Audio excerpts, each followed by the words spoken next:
그때가 언제입니까? 예수님께서 재림하시는 날.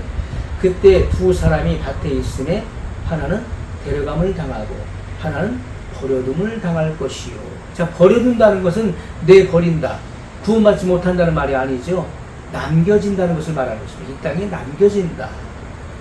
41절에 두 여자가 매를 갈고 있음에 하나는 데려감을 당하고 하나는 버려둠을 당할 것이니라. 올라갈 자가 있고 남겨질 자가 있다는 것을 구분해서 말씀하시는 거예요. 자, 분명히 이것은 우리의 현실이 되는 것입니다.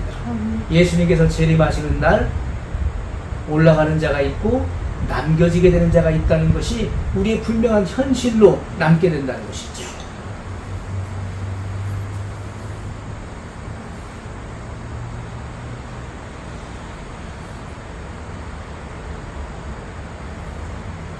자, 그래서 우리가 반드시 두 사람 사이에 나눠지는 일이 있다는 것을 우리가 분명히 알아야 돼요. 한 가족이라 할지라도 반드시 나눠진다. 올라갈 자가 있고 남겨질 자가 있게 된다는 거예요. 이것은 우리가 데려감을 받는 자와 버려둠을 받는다. 이 땅에 남겨지게 될 자가 있다는 것을 분명히 증거하고 있죠. 그때에는 남녀 간에 어디서 무슨 일을 하든지 준비된 자는 데려가는 것이고 준비되지 못한 자는 남게 된다는 것을 분명히 말씀했어요.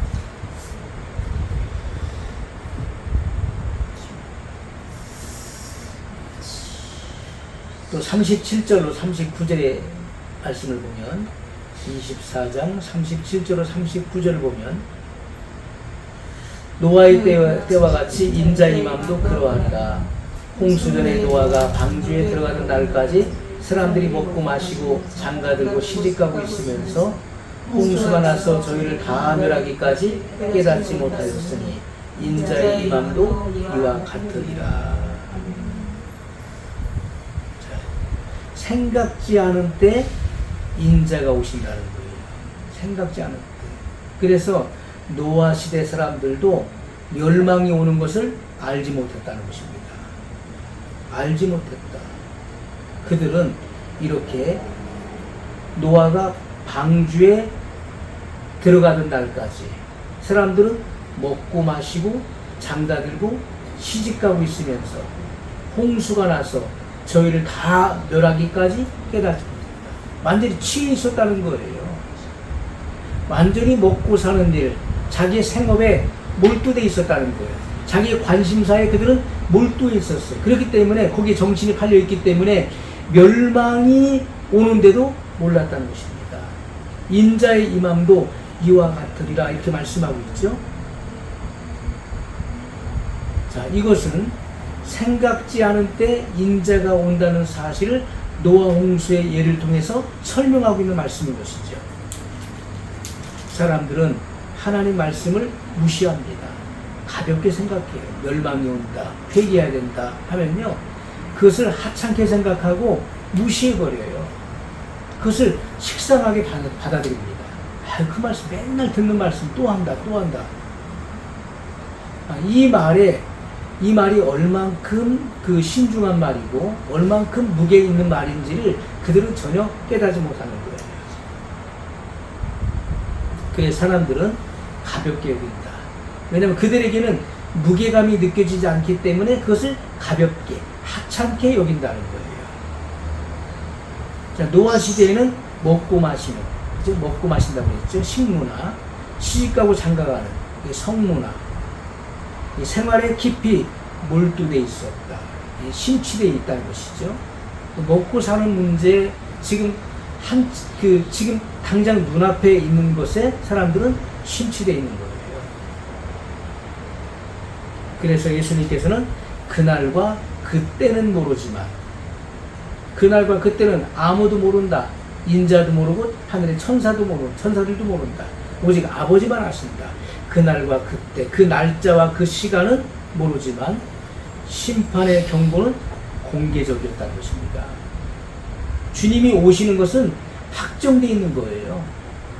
주님은 반드시 오시는 거예요. 오신다는 것은 변함이 없는 거예요. 다만 그 오시는 날짜와 시간은 공개하지 않으셨다는 거예요. 공개하지 않으셨지만 오시는 것은 확실하다. 이것을 공개적으로 말씀하시는 거예요. 자, 노아 시대도 마찬가지예요. 세상의 죄악에 관영하기 때문에 하나님께서 물로 심판하신다. 심판하신다고 하는 것은 분명히 공개적이었던 것이죠.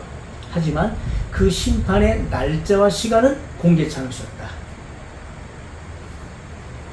자, 그래서 우리가 이 노아의 시대 때와 때 된 것 같이 이 마지막 시대에도 그렇게 된다는 것입니다. 근데 노아 시대 사람들은 아무도 귀를 기울이지 않았다는 거예요. 노아가 증거하는 이 말씀의 경고에 귀를 기울이지 않았다. 이 시대도 마찬가지예요. 이 하나님 말씀의 이 심각성을 사람들이 깨달아야 되는데 경각심을 갖지 않는다는 것이죠. 그래서 우리가 조금 전에 읽었었던 것처럼 밭에 그 두 남자가 밭에 있었죠. 그리고 두 여자가 맷돌 갈고 있었어요. 집에서. 자, 여기 남자와 여자가 나와요. 남자는 밭일을 하고 있고 여자들은 집안일을 하고 있는 거예요. 자, 이 사람의 모든 삶의 영역이 달랐어요. 삶의 영역이 달랐지만은 예수님께서 공중에 재림하실 때 데려감을 당하느냐 아니면 이 땅에 남겨둠을 당하느냐, 둘 중 하나의 현실만 남게 돼 있다는 것을 우리가 알아야 돼요. 자, 휴거될 때 먼저 주 안에서 죽은 성도들의 부활이 일어날 것을 말씀했습니다. 주 안에서 죽은 성도들의 부활이 먼저 일어납니다. 네, 데살로니가전서 4장 16절 말씀이죠.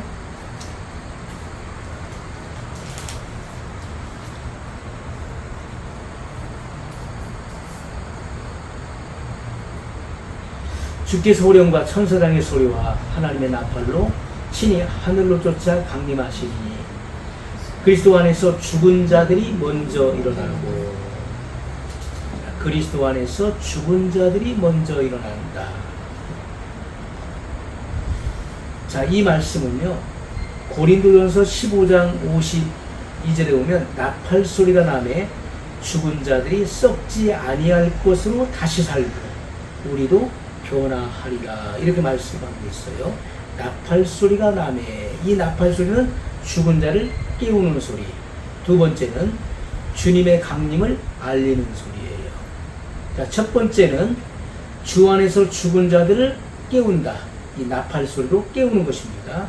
두 번째는 주님의 강림을 알린다는 거예요.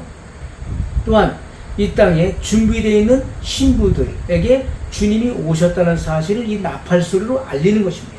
그래서 나팔 소리가 나매 죽은 자들이 썩지 아니할 것으로 다시 산다. 예수님의 부활의 모습과 같이 썩지 아니할 몸으로 살아난다. 우리도 변화하리라. 이것은 주님의 신부들, 준비된 신부들이 변화할 것, 영화로운 몸을 입게 될 것을 분명히 말씀하고 있는 것이죠. 자, 죽은 성도들은 부활하는데 이것이 바로 첫째 부활이에요. 첫째 부활의 뜻이 뭐죠? 최상의 부활, 더 좋은 부활을 말하는 것이죠.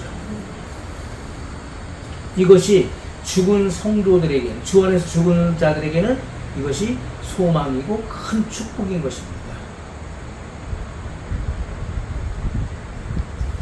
주 안에서 준비되어 있는, 주 안에서 죽은 자들에게만 국한되어 있는 것이죠. 주님을 떠나 있는 자들은 첫째 부활에 참여할 수가 없는 거예요. 주 안에서 죽은 자들만이 이 같은 축복 속에 들어가게 되는 것입니다. 두 번째는 살아있는 성도들이 영화로운 몸을 입게 된 것이죠. 고린도전서 15장 51절에 보라, 내가 너에게 비밀을 말하노니 우리가 다 잠잘 것이 아니요 마지막 나팔에 순식간에 호련히 다 변화하리니, 이렇게 말씀하고 있어요. 그러니까 비밀을 말한다. 내가 너에게 비밀을 말한다. 이것은 하나님의 경륜 안에 감춰져 있는 비밀한 계시를 말하는 것입니다. 이것은 바로 죽은 자의 부활과 준비된 성도들의 영화를 말하는 것입니다. 이 비밀을 말한다 하면서 우리가 다 잠잘 것이 아니요 죽으면 끝나는 것이 아니라는 거예요. 주 안에서 죽은 자들은 반드시 부활의 몸이 있게 된다. 마지막 나팔의 순식간에 호련히 다 변화하리니, 이 변화한다는 것은 다른 것으로 바뀐다. 완전히 다른 몸을 받는다. 그런 뜻을 갖고 있는 거예요. 지금 이런 몸이 아니에요. 지금 우리가 가지고 있는 이런 몸이 아니라는 것입니다. 이 몸은 우리가 대기권도 뚫고 갈 수가 없는 것입니다. 타버리죠. 이런 몸을 가지고 이 대기권을 벗어나서 우주를 나갈 수 있나요? 안 되는 것입니다. 더군다나 주님이 계신 그 영화로운 그 빛 가운데 들어갈 수 있나요? 들어갈 수가 없는 것입니다. 안 되는 것입니다. 그래서 반드시 영화로운 몸을 입어야만 주님께서 마련하신 그 공중에, 그 모임에 우리가 들어갈 수가 있는 것입니다. 그래서 다른 것으로 바뀐다. 변화한다는 것은 완전히 다른 몸을 받는다. 이것을 말씀하고 있는 것이죠. 빌립보서 3장 21절에 오면, 빌립보서 3장 21절,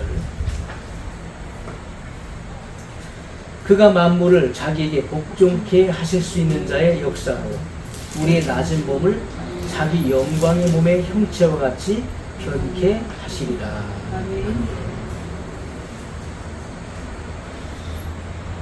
우리의 낮은 몸, 우리의 이 몸은 한계가 있잖아요.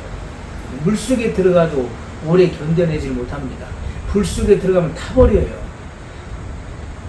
그리고 한정된 그런 시간이 지나면은 이 목숨이 끊어지게 돼 있어요. 호흡이 멈추게 되죠. 그리고 어떤 그 차와 부딪힌다든지 열차와 부딪혀 보십시오. 사람이 날아가 버려요. 죽습니다. 그래서 우리의 낮은 몸을 자기 영광의 몸의 형체와 같이 변케 하시리라.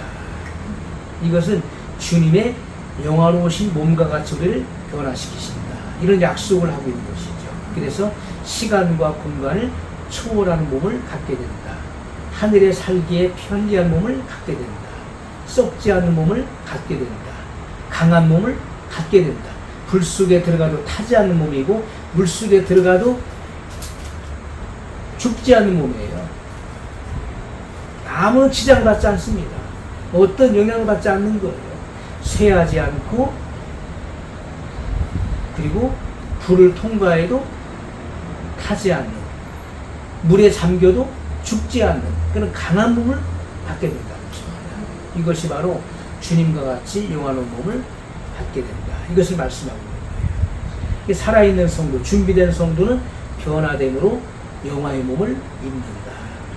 그리고 예수님께서 요한복음 11장 25절로 26절에 예수께서 가라사대 나는 부활이요 생명이니 나를 믿는 자는 죽어도 살겠고 무릇 살아서 나를 믿는 자는 영원히 죽지 아니하리니. 이것은 예수님께서 나사로의 무덤에서 말씀하신 거예요. 나사로의 무덤에 가기 전에 하신 말씀이에요. 살아서 믿는 자는 영원히 죽지 않는다. 죽음을 보지 않는 거, 이 땅에서. 이 땅에 죽음을 보지 않을 자도 있는 것입니다. 에녹과 같이, 엘리야와 같이 죽음을 보지 않았죠? 그것처럼 우리도 살아서 믿는 자, 예수님께서 공중에 재림하실 때 살아있는 자, 준비되어 살아있는 자들은 변화의 몸을 입어 올라갈 것이기 때문에 그들은 죽음을 보지 않는 거예요. 이것은 놀라운 축복이죠. 죽지 않는다. 주님이 오실 때 살아남은 성도들은 죽음을 보지 않고 영생에 들어가는 거예요. 영생으로 바로 들어가는 것입니다. 자, 이것이 사람이 받을 수 있는 최고의 영예와 축복이라는 것이죠.